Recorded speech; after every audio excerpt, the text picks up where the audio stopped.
Todas as segundas, às 18 horas e aos domingos, às 8 horas da manhã, aqui na Rádio Comunidade, você tem um encontro marcado com a doutrina espírita, o Centro Espírita Friburguense no ar.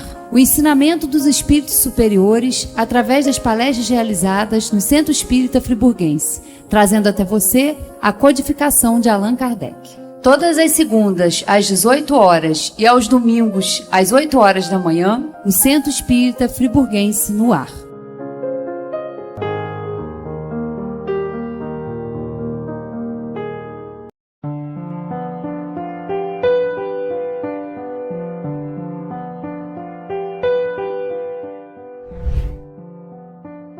Deus querido Pai, agradecidos estamos por mais esta oportunidade. Que essa reunião possa transcorrer num clima de muito aprendizado para todos nós. Abençoa-nos, Senhor, em mais esta oportunidade. Graças a Deus e que assim seja. Com vocês, Celi. Uma boa noite para todos nós, um bom início de ano, né? E vamos falar sobre o tempo. Bem, a propósito aí, porque nós vivemos nele, né? Mas vamos ilustrar esse tema aí com um poema interessante. Olha só. O Tempo, de Roberto Pompeu de Toledo. Quem teve a ideia de cortar o tempo em fatias, a que se deu o nome de ano, foi um indivíduo genial. Industrializou a esperança, fazendo-a funcionar no limite da exaustão. 12 meses dão para qualquer ser humano se cansar e entregar os pontos. Aí entra o milagre da renovação. E tudo começa outra vez, com outro número e outra vontade de acreditar que daqui para diante tudo vai ser diferente. É lindo esse poema, mas a gente sabe que na prática nem sempre vai ser diferente, né? Só se nós o fizermos diferente. Mas quem foi esse indivíduo genial, né? Que cortou aí o tempo em fatias? Porque é realmente uma genialidade, né? Porque como ele disse aqui, 12 meses dão para qualquer ser humano se cansar. Tanto que às vezes quando vai chegando novembro, outubro, novembro, a gente fala, ai meu Deus, eu sou doido que esse ano passe. Estou doido que esse ano passe porque eu quero melhorar, eu quero mudar algumas coisas. Por que não muda então? Ainda no ano que está? Mas é interessante porque a gente se envolve emocionalmente com a mudança desse dígito aí. Mas vamos ver quem foi esse sujeito genial? E disse-lhe Deus, haja luminares na expansão dos céus, para haver separação entre o dia e a noite. E sejam eles para sinais e para tempos determinados e para dias e anos. E sejam luminares na expansão dos céus para iluminar a terra. E assim foi. E fez Deus os 2 grandes luminares, o luminar maior para governar o dia e o luminar menor para governar a noite. E fez as estrelas. E Deus os pôs na expansão dos céus para iluminar a terra. Esse sujeito genial é a nossa inteligência suprema, causa primária de todas as coisas, o Criador, né? Que sabia que nós precisaríamos desse impulso, dessa vontade de mudar, de crescer, de querer fazer diferente, né? Então nós vivemos no tempo. Não estamos aqui para definir tempo, até porque eu não saberia definir tempo, que isso está ligado à física e eu não entendo nada disso. Mas a nossa vida na Terra é governada pelo tempo. Vivemos nele e em função dele. Além disso, morremos nele. O tempo é uma medida útil, mas somos nós que atribuímos a ele o seu valor. O dicionário o define como a sucessão dos anos, dos dias, das horas, etc., que envolve para o ser humano a noção de passado, presente e futuro. Então a gente está lidando com o tempo da maneira que a gente vivencia. O nosso tempo está relacionado ao planeta Terra, que é o quê? O passeio desse planeta, dessa Terra, em volta da sua estrela, durando 365 dias e 6 horas. E a cada 4 anos, essas 6 horas se multiplicam e vão aí fazer mais um dia, que é o ano bissexto. Então, de 4 em 4 anos, nós temos mais um dia. Nós temos 366 dias a cada 4 anos, porque esse passeio da Terra leva 365 dias e 6 horas. Então, essa fatia que Deus fez, nos colocando aqui na Terra e a Terra levando esse tempo para passear em torno da estrela, é o suficiente para a gente crescer, para a gente querer mudar, porque realmente a gente fica saturado e quer logo que o ano termine para o outro começar para ser diferente, mas nem sempre vai ser diferente. Normalmente, ele continua sendo do mesmo jeito que aquele que acabou de sair do hoje para ser ontem. No passar do tempo, muitas coisas mudam. Mudamos por fora, a nossa aparência e o nosso exterior se modificam. E o nosso interior? Nossas atitudes, ideias, sentimentos, costumes mudaram? Mudar é dizer adeus a uma situação antiga e familiar e enfrentar uma situação nova e desconhecida. Está aí a razão por nós termos tanta dificuldade em fazer mudanças na nossa vida. Porque nós gostamos da zona de conforto, porque a gente já está acostumado, né? A gente já está acostumado, já conhece, já sabe lidar. Mas quando a gente faz mudanças, a gente custa muito a se habituar. É igual mudar um móvel de lugar dentro de casa, né? Quando a gente muda um móvel de lugar, a gente custa acostumar com ele. Se for um sofá, a gente vai sentar aonde nem tem sofá, porque a gente se encaminha para ali, porque ali tinha um sofá. Então a gente vive nessa zona de conforto, nesse hábito, né, que a gente cria.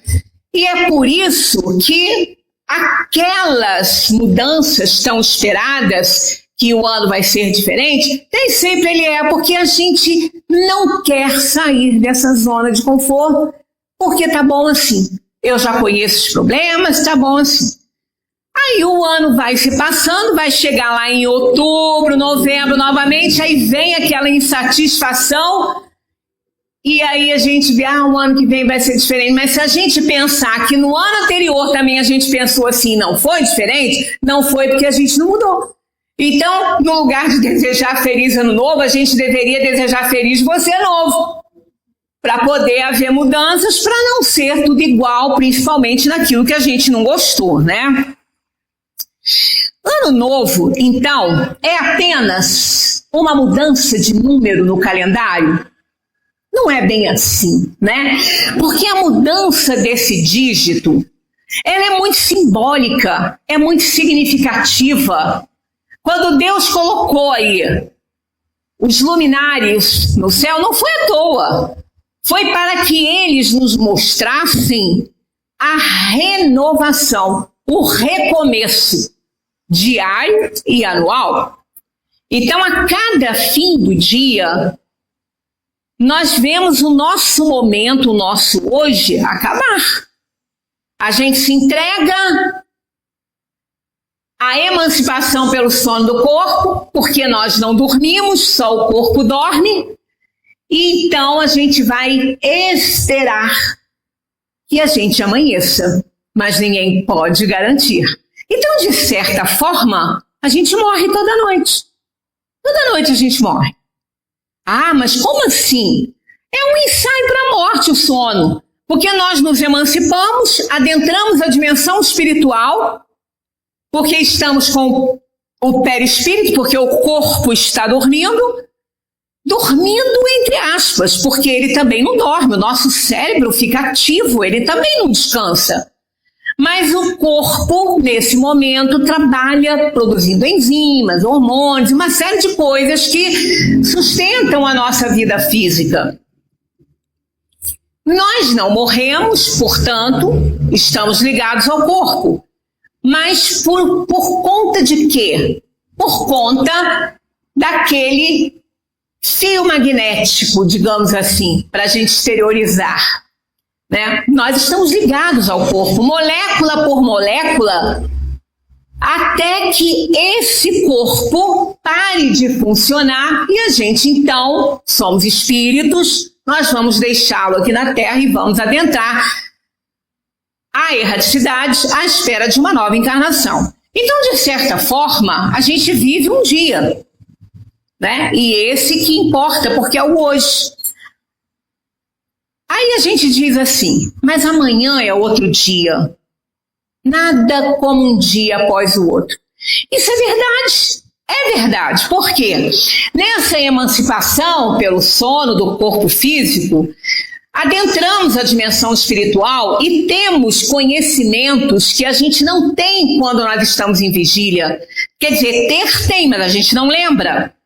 E liberto do corpo físico, nós estamos mais livres para entender determinadas coisas. Aí aquela preocupação que fazia morada no nosso pensamento, ela pode desaparecer por conta de esclarecimentos nos oferecidos pelo anjo da guarda, diretamente pelos espíritos, ou até por lembranças, por reminiscências do passado que a gente tem com mais claridade quando nós estamos emancipados pelo sono do corpo. Os antigos diziam que o travesseiro é um ótimo conselheiro, né? Isso é uma metáfora, porque aquele problema grande, quando a gente acorda, pode ser que ele nem exista ou ele tenha se tornado pequeno, por esclarecimentos que a gente teve na dimensão dos espíritos ao nos emanciparmos pelo sono do corpo. Então, amanhã é outro dia, isso é uma verdade. Amanhã será um outro dia se a gente não desencarnar. Se a gente desencarnar, não tem amanhã, porque o amanhã não existe. O amanhã não existe. Quando o amanhã passa a existir, ele não é amanhã, ele é hoje. Então ele não existe. Ele é apenas uma ilusão, um desejo. Nada como um dia após o outro, sim, porque na dimensão espiritual nós vamos ver as consequências daquilo que nós fizemos e ao despertar, trazemos um pouco de lembrança disso e não queremos repetir aquele erro. Então isso aqui é uma verdade. Agora, tenho fé e confiança que em Deus, de que tudo dará certo neste novo ano, que assim seja, aí a gente já não tem tanta certeza. Por isso eu coloquei aqui, será? Porque ter fé e confiança em Deus é ótimo. Imagine se a gente não tivesse isso. Mas achar que porque a gente tem fé em Deus, que tudo vai dar certo nesse ano, é uma ilusão. Né? É uma ilusão, é uma ingenuidade, porque o nosso ano ele vai dar certo de acordo com aquilo que nós vamos realizar. Se nós ficarmos sustentando as mesmas coisas que não deram certo, claro que vai continuar não dando certo. Não é porque mudou o dígito. A mudança do dígito é um incentivo. Ela balança as nossas emoções, os nossos desejos, mas não é um fato que porque mudou o dígito que tudo vai melhorar. Mas a esperança é grande. Aí vamos a esse lindo poema de Mário Quintana. Lá, bem no alto do 12º andar do ano, vive uma louca chamada esperança. E ela pensa que quando todas as sirenes, todas as buzinas, todos os reco-recos tocarem, atira-se, ó delicioso voo. Será encontrada, miraculosamente, incólume na calçada, outra vez criança. E em torno dela indagará o povo: como é teu nome, meninazinha de olhos verdes? E ela lhes dirá então, é preciso explicar-lhes muito tudo de novo, né? Ela lhes dirá, bem devagarinho, para que não esqueçam nunca, o meu nome é Esperança. Mas será que só esperança, ter esperança de melhora também vai resolver? Será que basta ter esperança? Há quem diga que ela é a última que morre, não é? É um ditado. Realmente, mas ela morre. Ela morre. Ela pode ser a última, mas ela morre. Porque se a gente não fizer nada, não adianta ter esperança. Eu tenho esperança de que eu vou arrumar um emprego esse ano. Fico sentado no sofá vendo série. Que emprego que eu vou arrumar? Eu espero que eu vá arrumar. Eu tenho esperança. Tem, meu amigo, mas esperança precisa do complemento, que é ação. Então, junto com o verbo esperançar, deve estar o verbo mudar, acompanhado do verbo agir, para poder conjugar o verbo realizar. Então, esperança não é o bastante. Não basta. Assim como diz Arthur da Távola, que só o amor não basta para segurar uma relação, só esperança não basta para que as coisas mudem. Nós precisamos juntar a esse verbo esperançar, porque não é esperar, porque esperar não é nada. Eu sento, espero o quê? Né? Vou esperar? Não. Eu tenho esperança, então eu vou esperançar. Então, junto com esse verbo, eu tenho que ter na minha mente que para que esse meu desejo, essa esperança que eu tenho de melhora, que ela realmente aconteça. Então eu tenho que mudar alguma coisa, porque se eu fizer tudo igual, eu vou conseguir os mesmos resultados. E acompanhado desse verbo de mudança, tem que agir, porque a gente tem que mudar, mas agir de acordo com aquela mudança que fez na cabeça. Porque também não basta só ficar no limite do pensamento a minha mudança. Eu preciso exteriorizar isso. O pensamento é o alicerce de todas as realizações do mundo. Mas não basta, então, apenas querer pensar, eu quero mudar, eu mudei, eu já não sou mais a mesma pessoa, então demonstra que você não é mais a mesma pessoa. Aí você precisa de agir para demonstrar isso. Prova que você não é mais a mesma pessoa. Né? Aí sim, com esse verbo esperançar, com a mudança e com a ação, nós vamos realizar tudo aquilo que a gente puder no ano que se inicia. Então vai depender de nós. E Jesus disse, batei e abri-se-vos-á. A gente tem que bater. Pedi e obtereis. A gente tem que pedir. Então é uma ação. Bater e pedir são ações. Se a gente não agir, a gente não consegue realizar absolutamente nada. E não realizando muito, o que acontece na nossa vida? A gente comete os mesmos erros, a gente faz as mesmas bobagens, continua com os mesmos pensamentos que geraram ações que não deram certo. Então a gente não pode parar nisso aí, porque senão a gente vai cair no mesmo buraco. Temos aqui a autobiografia em 5 capítulos curtos de Portia Nelson. Portia Nelson, uma escritora sensacional. Ela é uma escritora, eu acho que ela é espanhola, não tenho muita certeza, mas eu acho que é.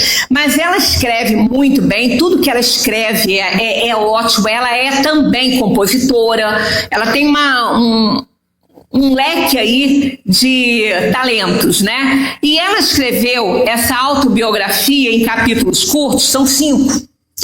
E é realmente maravilhoso esse texto dela e vai servir muito bem para que a gente entenda por que a gente cai sempre assim no mesmo buraco. Então olha só, capítulo 1, eu ando pela rua, há um buraco fundo na calçada, eu caio dentro. Eu estou perdido, estou desamparado, a culpa não é minha. Leva muito tempo para conseguir sair. Reparem que nesse capítulo 1, eu afirmo que a culpa não é minha. Eu caí no buraco. O buraco estava lá, ele não tinha nada que estar lá. Eu caí porque ele estava lá, né? A culpa não é minha. Eu demoro muito a sair. Por quê? Eu não tenho ação suficiente. Capítulo 2. Eu ando pela rua, há um buraco fundo na calçada. Eu finjo que não vejo. Eu caio dentro novamente. Eu não posso acreditar que estou no mesmo lugar, mas a culpa não é minha. Ainda leva muito tempo para sair. Então a gente vai cometemos os mesmos erros e o outro que é culpado. O buraco que é culpado, estava lá. Não fui? A culpa não foi minha. Ele estava lá. Então a gente passa a nossa vida culpando as pessoas pelas coisas que nos acontecem. E sempre transferindo responsabilidades e a gente não consegue fazer essas mudanças. A gente continua fazendo as mesmas coisas às vezes. Eu não estou falando todo mundo, estou falando por mim, né? Não estou falando por vocês. Capítulo 3. Eu ando pela rua. Há um buraco fundo na calçada. Eu vejo que está lá. Eu ainda caio dentro. Quer dizer, a gente sabe que o que está fazendo está errado. A gente sabe que a nossa ação não é legal. Vai gerar um problema, como gerou já em outras situações. Mas a gente faz, né? Eu ainda caio dentro. É um hábito. Meus olhos estão abertos. Olha só. A metáfora, meus olhos estão abertos, então o meu entendimento está mudando. Eu estou podendo enxergar melhor que a culpa é minha. Olha só, eu sei onde estou, é minha culpa. Eu consigo sair imediatamente. Então reparem que quando ela vê que a culpa é dela, ela consegue reagir rápido. Ah, a culpa é do outro, eu estou aqui, vou esperar, sou vítima do mundo. Então nesse capítulo 3, ela cai. Ela cai porque é um hábito. Então são aqueles hábitos que nós temos que estão enraizados em nós, que já formaram padrões vibratórios difíceis de modificar. Mas ela caiu, mas os olhos estão abertos, então ela está mais desperta, ela amadureceu um pouco e ela viu então que a culpa é dela. Sentindo ser culpada de estar naquela situação, ela consegue sair imediatamente, porque a dor é um aguilhão de aperfeiçoamento. O sofrimento nos impulsiona ao progresso. Capítulo 4. Eu ando pela rua. Há um buraco fundo na calçada. Eu passo ao lado do buraco. Agora ela já começa a perceber que o buraco está ali. E que ela só vai cair se ela quiser. Então os problemas vão continuar existindo na nossa vida. Mas nós não vamos ser tão afetados porque a gente já sabe lidar melhor, porque a gente reconheceu que é capaz, porque a culpa é da gente, né? Capítulo 5. Capítulo 4. Eu ando pela rua, há um buraco fundo na calçada. Eu passo ao lado do buraco. Capítulo 5. Eu agora escolho outra rua para andar. Aí a mudança está completa. Então houve realmente a mudança, a ação e a realização. Então, o verbo esperançar, ele precisa vir acompanhado do verbo mudar, do verbo agir para a gente poder realizar. Dessa forma, a gente não vai mais cair no mesmo buraco. Então, nós vamos fazer diferente. Aí, o nosso ano realmente vai ser diferente do que passou, porque eu estou mais madura, eu entendi melhor a situação em que eu estou vivendo. E não me acho mais vítima do mundo, e sim vítima da minha ignorância e da minha imprevidência. Então é isso que nós precisamos de reconhecer para que a gente possa realmente fazer um ano diferente. Temos aqui uma citação de Epicteto, que é um grande estoico, né? Ele diz o seguinte, na convivência, não culpar aos outros nem a si mesmo por nada. Olha que interessante isso, não culpar os outros, mas também não se culpar. Por que ele falou isso, né? Então, de quem é a culpa? Não existe culpa. A gente não culpa ninguém, mas também a gente tem que ser indulgente conosco. Por quê? Porque se nós estamos cometendo aquele erro ali, é porque a gente ainda não aprendeu. Então não é propriamente uma culpa, é uma ignorância. Então não culpar o outro, mas também não culpar a si. Porque não adianta nada se culpar e não fazer nada. Ah, eu que sou culpado, tá vendo? Fui comer esse negócio que não podia comer, agora estou eu aqui passando mal. Eu que sou culpado. Meu amigo, para de falar que você é culpado. Vai no médico, vai para a farmácia, compra um remédio e toma. Porque você achar que você é culpado não vai resolver seu problema. Não é? Então, esse Epicteto, tudo dele é assim, né? Maravilhoso. Aliás, o estoicismo, né? É uma lição de vida. Extinguir a ideia da culpa, que é uma explicação fácil, porque é muito mais cômodo. Foi minha culpa. Tá bom, foi minha culpa.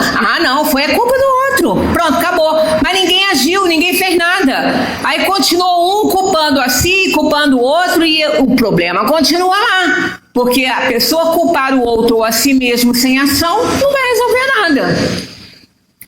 Olha o que ele diz aqui. A extinção da culpa indica o início do progresso moral.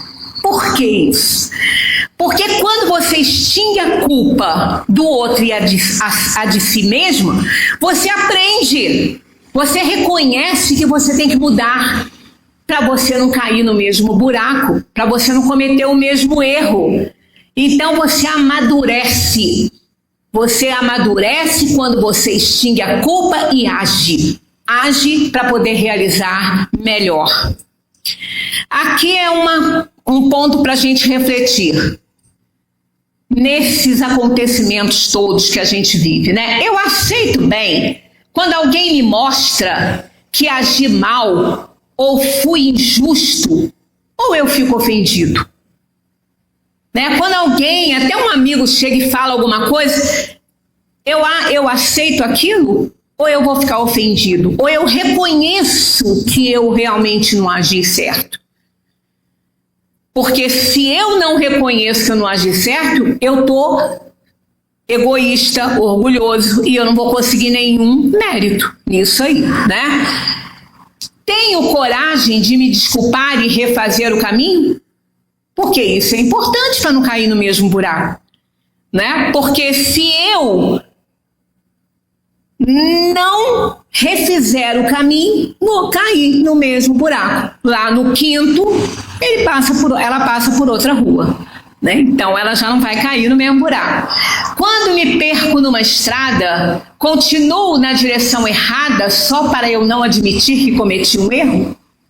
É uma metáfora para aquilo que a gente está fazendo que a gente continua afirmando, brigando, querendo ter razão, só para não reconhecer que está errado.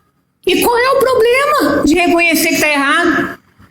Qual é o problema da gente aceitar que errou? Nenhum. Só tem benefício nisso. A gente para de errar. A gente para de fazer errado e vai passar a fazer certo. Então isso aqui são reflexões para a gente no nosso dia a dia. O sofrimento que a gente tem e vai ter, não é porque o ano está começando que ninguém vai ter problema, ninguém vai ter doença, ninguém vai passar por dores, nada disso.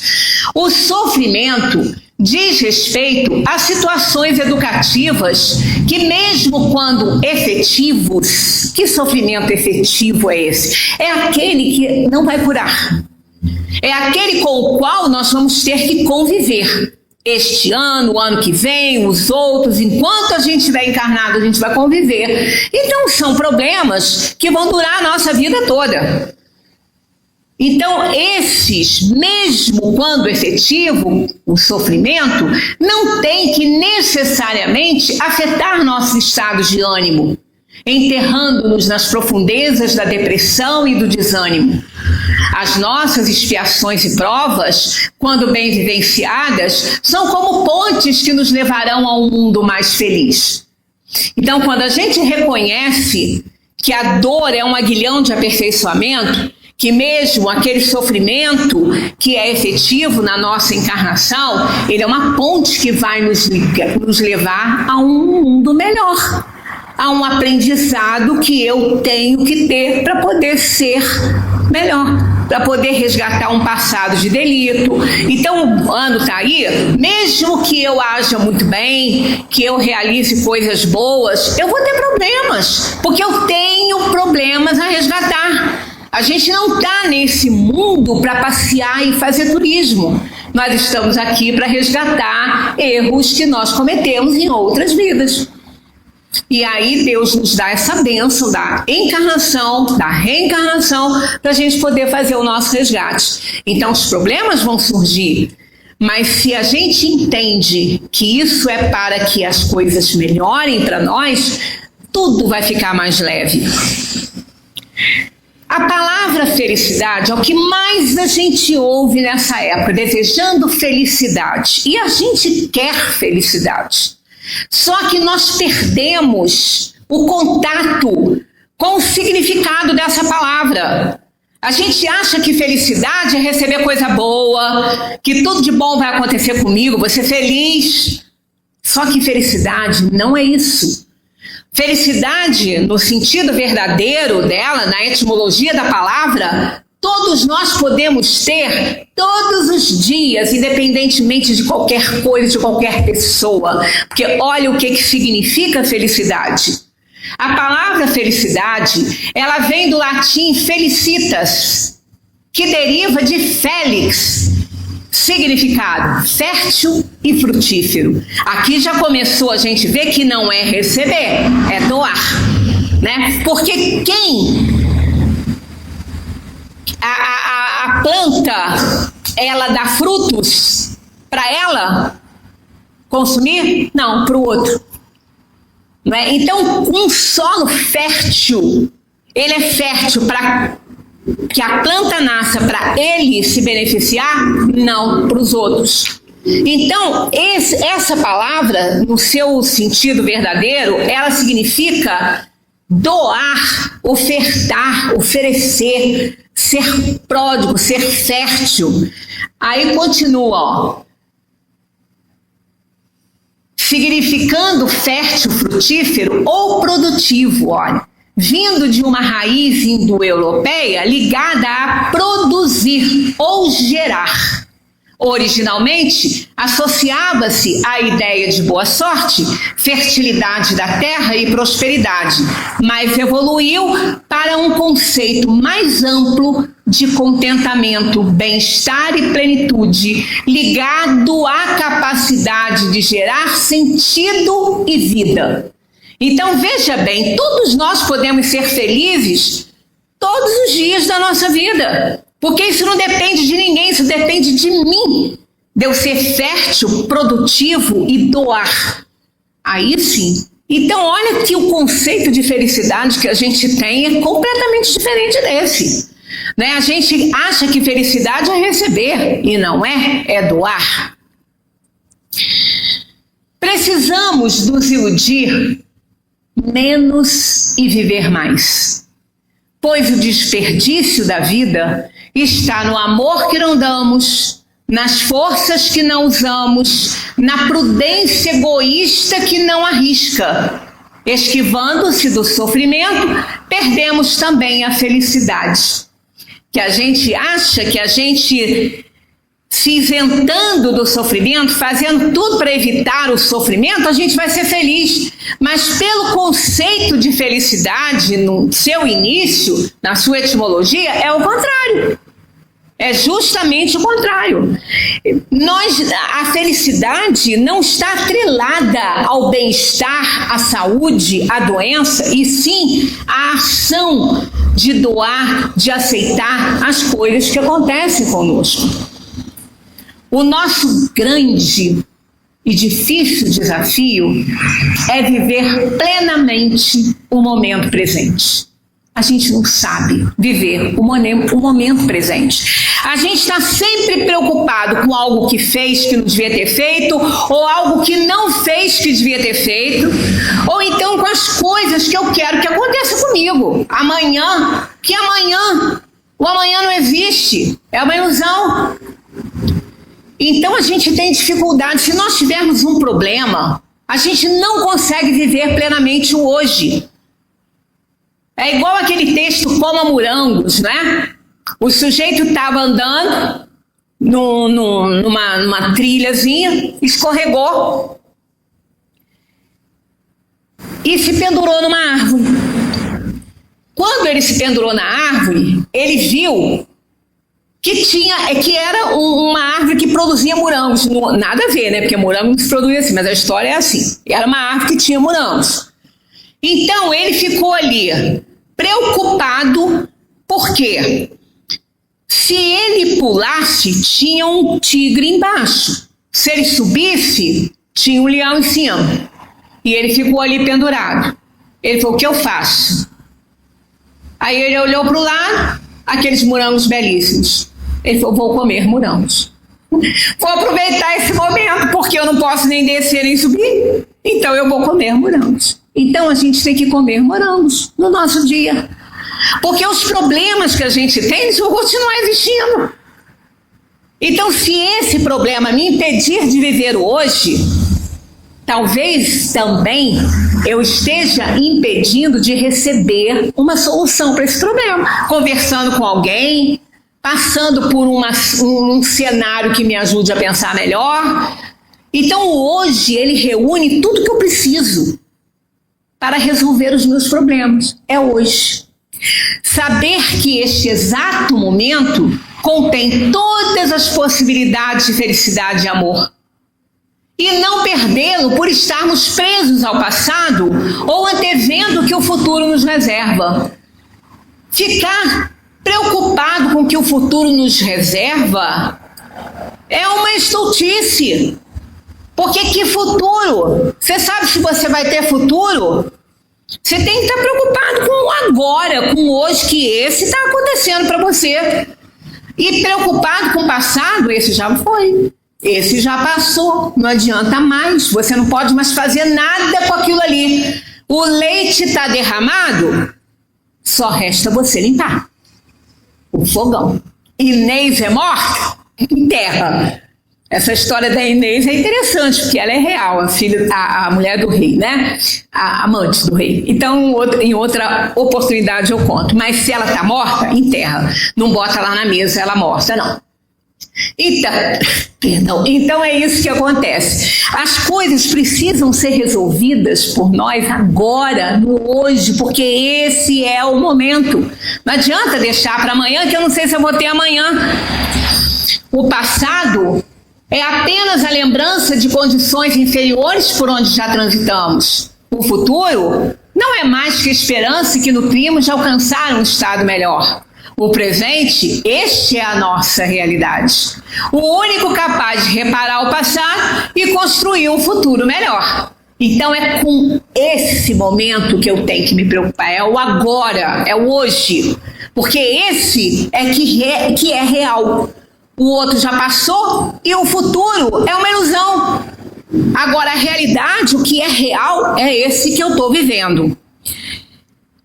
Esse texto aqui, eu recebi essa semana passada, não, antes do Natal um pouquinho, na internet, e eu achei fabuloso.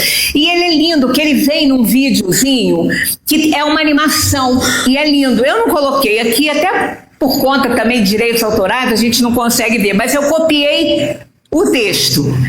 E ele fala exatamente isso que a gente acabou de falar.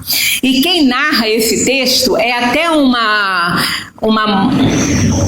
moça que ela tem também um canal, ela fala macio, ela tem uma voz agradável, ela que narra esse texto. Vocês procurem depois na internet, vai estar o endereço ali, para vocês verem a animação, que é muito bonitinho. Então, vamos analisar. Olha o que ele diz. A vida é um dia, a vida é só um dia. Nascer, viver, morrer. Tudo acontece dentro de um único instante, o agora. É o que a gente acabou de falar, é o que a gente age, é o que a gente tem, tá? Você não morre no fim da vida, você morre no fim de um dia. E tudo que viveu foi hoje. E o ontem já se foi. É chão que ficou para trás. O amanhã nem existe. É só promessa no vento.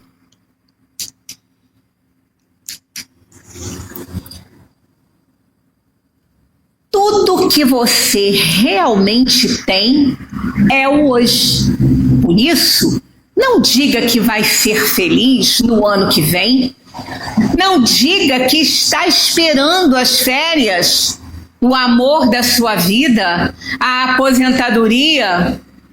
Não diga que precisa de mais tempo. Você não precisa de mais tempo. Você precisa de mais presença, de mais ação. Presença simbolizando a ação. Precisa de mais ação para realizar no hoje. Querer uma vida feliz é bonito, mas talvez seja grande demais. Zé Manel, quando fazia as palestras dele, ele gostava de usar uma metáfora que ele falava assim: por que as florestas são verdes? Porque as árvores são verdes. Se as árvores fossem amarelinhas, todas amarelinhas, né? Uma floresta de peixes amarelos, vai ser uma floresta amarela. As florestas são verdes porque a grande maioria das árvores são verdes. Então, querer uma vida feliz é bonito, mas é sempre grande demais, né? Talvez seja grande demais. Talvez o segredo em criar algo menor, mais possível, mais gentil, um dia feliz. Só isso, um bom dia. Porque quando se tem um dia feliz, você tem uma vida feliz. Porque a nossa vida é composta dos dias que vivemos.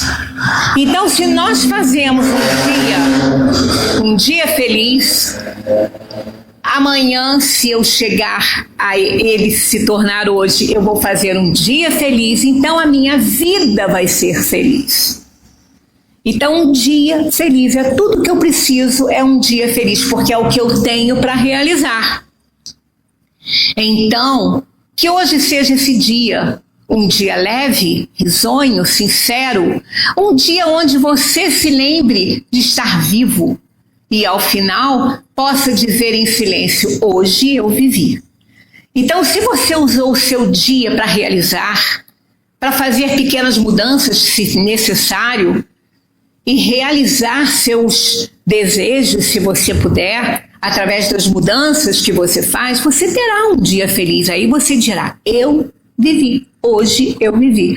Aí você vai, entre aspas, morrer, porque A noite precede o dia. Então a noite vai chegar e nós vamos nos entregar aí ao sono do corpo, aprender na dimensão espiritual, e se Deus nos der a bênção de acordar e de o amanhã se tornar mais um dia para nós, vamos fazer também esse dia feliz. Ah, mas é tão difícil fazer um dia feliz? Será mesmo? Vamos ver aqui o que diz o diário de tia Grace. Há um interessante artigo da escritora Nardi Rieder Campbell, publicado pela revista Seleções, em janeiro de 1987, sob o sugestivo título É Fácil Ser Feliz. Essa Nardi, ela é uma escritora americana muito boa e conhecida. Então ela fez essa crônica e ela foi publicada nessa revista Seleções. Essa crônica inteirinha, ela está no livro Viver em Plenitude, do Richard Simonetti. Foi dali que eu tirei essa crônica. Eu não tenho essa seleção e eu não consegui nem ler na internet. Mas o livro Viver em Plenitude tem.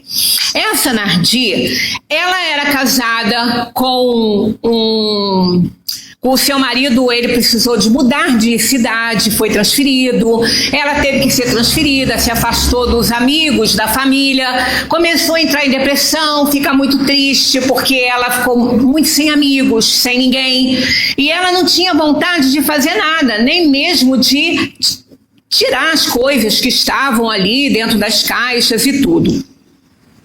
Um dia, ela remexendo uma dessas caixas, ela achou um diário que, quando ela olhou, ela viu que era um diário de uma tia, a avó dela, que viveu com os avós dela quando ela era muito pequena. Mas ela lembra dessa tia-avó chamada Grace. E a lembrança que ela tem dessa tia Grace era de uma pessoa extremamente agradável. Uma pessoa com muita jovialidade, com muita simpatia, brincalhona, que dava a todos a ideia de ser uma pessoa muito feliz, muito feliz. E aí ela achou aquele diário que ela não sabia nem por que estava ali com ela. Ela resolveu, então, abrir e ler um pouco do diário da tia Grace. Ficou curiosa, né? Abriu o diário. Olha o que ela encontrou. Uma surpresa. Em princípio, a tia confessava-se infeliz. Tivera um namorado a quem amara muito. Ele morrera. Sem uma profissão definida, Grace morava com os familiares. Nessa dependência, sem realizar seu sonho matrimonial, vivia tormentosa frustração e escreveu, então, no seu diário. Olha que ela não apresentava realmente, pessoalmente, o que ela, na verdade, sentia. Não era o que a Nardi conhecia dela. Olha o que ela disse logo na primeira página. Minha situação não vai mudar. O noivo não vai voltar. Portanto, quem deve modificar-se sou eu. Tenho meditado sobre meus problemas. Para superá-los, estabelecerei um conjunto de normas simples que procurarei pôr em prática. Queira Deus que este plano me liberte da desolação em que vivo. Só eu mesma posso tomar a iniciativa de deixar o sarcófago do egoísmo em que me encontro.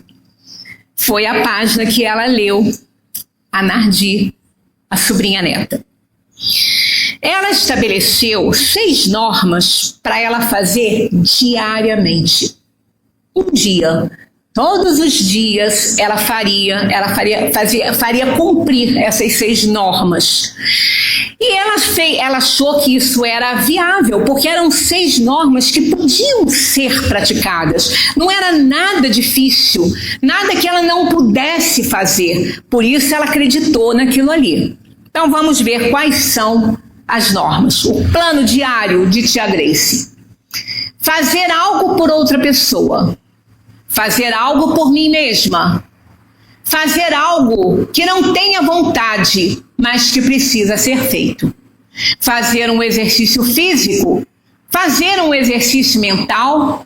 E fazer uma oração que inclua agradecimento a Deus pelas bênçãos recebidas. Ela então descreveu o primeiro dia dela, nas normas que ela estabeleceu. Fazer algo por outra pessoa, ela comprou um mocotó, fez uma geleia e foi levar para uma amiga que estava doente. A segunda norma, fazer algo por mim mesma, ela achou um chapéu velho que ela tinha e ela pegou aquele chapéu, limpou e coloriu o chapéu com flores artificiais e um véuzinho. Ele ficou novo e quando ela usou, todo mundo elogiou e ela ficou muito feliz com isso. Fazer algo que não tenha vontade, mas que precisa ser feito. Olhou para aquele armário cheio de lençol. Aquele povo antigamente tinha era lençol e era branco, né? Na história diz que são 3 dúzias que ela lavou, deixou secar, dobrou com muito cuidado e guardou todos com um sachêzinho de alfazema para perfumar. Fazer um exercício físico, ela desistiu da charrete e passou a ir para o lugarejo lá a pé. E também começou a jogar croquet. É um jogo que a gente não tem muito conhecimento, mas ele é parecido com golfe. É uma bola de borracha ou plástico que era jogada com uns arcos que eram enterrados no chão. Então ela passou a jogar croquet e passou a andar a pé até a vila. Exercício físico. E o exercício mental, ela começou a ler O Cavalo Negro, de Charles Dickens. E ela lia um capítulo por dia. E aí a oração foi o que mais complicou para ela. Porque ela ia para a igreja e ficava reparando todo mundo e não conseguia rezar nada. Ela olhava um, reparava, olhava o outro, ela não escutava nada. Então ela falou que não estava dando certo. Aí quando ela estava voltando para casa, nessa caminhada que ela estava fazendo sem charrete, ela passava por um riacho perto, próximo à casa dela. Então ela sentou-se numa pedra e ali ela encontrou a paz que precisava para fazer a oração e pedir a Deus que a ajudasse a florescer onde ela estava plantada. E agradeceu a bênção de ter a vida que ela tinha. Que ela tinha a família, a irmã, que a amparava, e sem essa família ela ia se sentir perdida e abandonada. Então, todos os dias ela cumpria esse dia que no final para ela tinha tido um dia feliz. E no dia seguinte, ela encontrava outras coisas para fazer. E ela no diário relatou tudo isso. A Nardi conta essa aí. Aí ela leu aquilo, mas tão deprimida, tão triste, tão infeliz, que ela guardou aquele diário e não quis nem mais botar a mão naquilo. Mas continuou muito infeliz. Já estava pesando no seu relacionamento com o marido, queria largá-lo, voltar para casa, e aí realmente um dia ela pensou, falou assim, que as normas de tia Grace podem me ajudar? Ela resolveu então fazer um dia de tia Grace. Então o que ela fez? Ela acordou, ela ligou para uma vizinha que era uma senhora idosa, que morava sozinha, estava doente. Essa vizinha então a convidou para ir à casa dela. E assim ela foi, passou uma tarde muito agradável, uma senhora muito agradável, muito inteligente, conversaram muito. E essa senhora falou para ela que as coisas que a gente não gosta de fazer, mas que tem que ser feita, a gente tem que fazer em primeiro lugar, para se livrar daquilo ali, para que aquilo não atrapalhe o prazer que a gente tem de fazer outras coisas. Aí ela viu que ela estava dando algo novo, a terceira norma de tia Grace. Então ela voltou para casa, recebeu de presente umas ervas aromáticas, voltou para a casa dela e lá ela fez um banho na banheira, muito reconfortante com aquelas ervas aromáticas que ela aprendeu a cultivar e depois ela passou a fazer, com o cultivo das ervas aromáticas, ela começou a fazer sachêzinhos e dar de presente. O exercício físico, ela pensou em correr, mas ela não se dava muito bem com isso. Aí o marido sugeriu que caminhassem, que ele ia junto. Ela então se aproximou do marido nessas caminhadas, que foram muito agradáveis, que substituíram até uns encontros que eles tinham no final da tarde para beber com amigos, em outra nova caminhada. E assim eles se aproximaram muito. E a oração, assim ela fez algo por ela, né? Fez o exercício físico, o exercício mental. Ela entrou para umas aulas de poesia. Aprendeu muita poesia que ela ficava citando para ela mesma quando ela estava numa sala de espera, numa fila, e ela nunca mais se sentiu mal nessa sala de espera demorando, nem na fila, porque ela ficava declamando para ela as poesias que ela aprendia. E a oração não foi difícil, ela encontrou uma igrejinha perto de casa que todos os dias ela ia lá e agradecia, principalmente a tia Grace, que tinha ensinado ela a viver. Então ela duvidou que aquela senhora do tempo da charrete pudesse fazer alguma coisa. Ela só ensinou elas a ter um dia feliz. E ela todos os dias fazendo um dia feliz, com certeza ela teria uma vida feliz. Então ela diz assim, no final do artigo ela pergunta: será que a vida pode ser vivida de acordo com uma receita?